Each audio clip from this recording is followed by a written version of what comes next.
DFA Online. News and events from different Philippine embassies and consulates around the world. DFA Online. Here on Radyo Pilipinas World Service. Good day. This is DFA Online.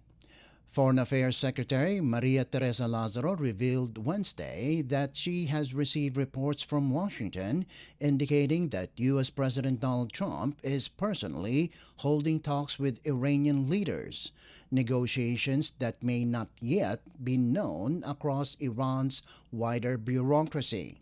Speaking at the Kapihan sa Manila Hotel Forum, Lazaro said Manila is closely monitoring the situation, stressing that any breakthrough would be welcome as tensions in the Middle East continue to rattle global stability. For the Philippines, Lazaro said, these developments carry enormous weight. This is very important for all of us, she added, pointing to the global impact of the conflict. On Tuesday, President Trump announced on his Truth Social account that Washington and Tehran have had very good and productive conversations, prompting him to delay planned U.S. strikes on Iran for 5 days. Iran initially dismissed the claim, with a military spokesman saying Trump was talking to himself.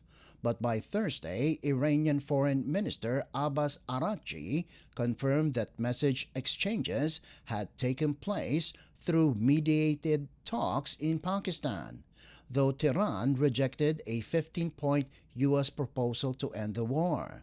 Behind the diplomatic language is a shared hope that any progress, however small, could ease tensions and prevent further escalation in a region whose turmoil affects economies and ordinary people around the world.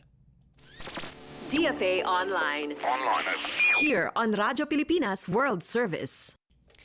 Another group of Filipinos has safely crossed out of Israel as the government continues its round-the-clock evacuation efforts amid the escalating conflict in the region.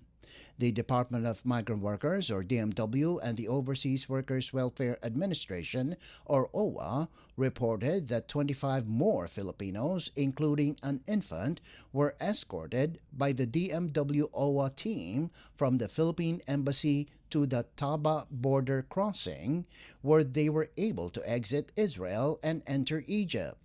Upon reaching Taba, the group was immediately received by personnel from the Philippine Embassy in Cairo and members of the OWA Rapid Response Team. They will stay temporarily in Egypt while officials arrange their flights back home to the Philippines. This latest batch brings the total number of Filipinos assisted out of Israel to 143 evacuees.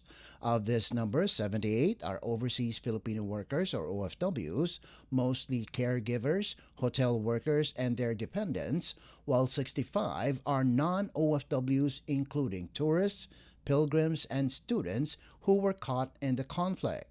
Officials say the government remains committed to ensuring the safety of every Filipino in affected areas, with more extraction and repatriation operations underway as conditions permit.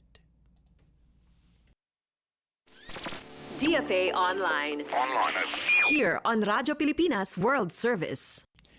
More news overseas. The Philippine Embassy in Prague is strengthening diplomatic ties with the Czech Republic following the reappointment of Prime Minister Andrej Babis. On February 24, 2026, Philippine Ambassador to the Czech Republic, Eduardo Meñez, personally met with Prime Minister Babis to extend the congratulations of President Ferdinand R. Marcos Jr. and the Filipino people on the Czech leader's new term in office. The envoy underscored Manila's commitment to deepening cooperation with Prague as both countries look toward a new chapter in bilateral relations. Ambassador Meñez also conveyed the Philippines' appreciation for the Czech Republic's economic migration program, first launched during Babis's earlier term in 2019. The initiative has opened employment opportunities for overseas Filipino workers, supporting both their livelihoods and the families who depend on them back home. The program remains a key pillar of labor cooperation between the two nations. During the meeting, both sides reaffirmed the importance of sustaining momentum in Philippine-Czech relations. They expressed optimism for more high-level exchanges in the months ahead, engagements expected to expand collaboration in areas such as labor, trade, investment, and people-to-people ties.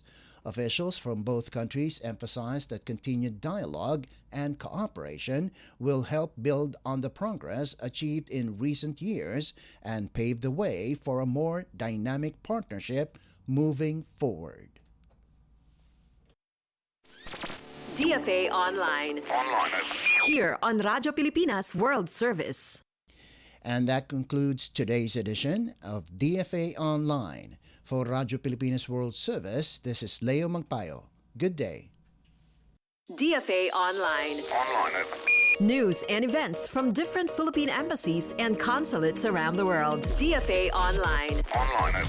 Here on Radyo Pilipinas World Service.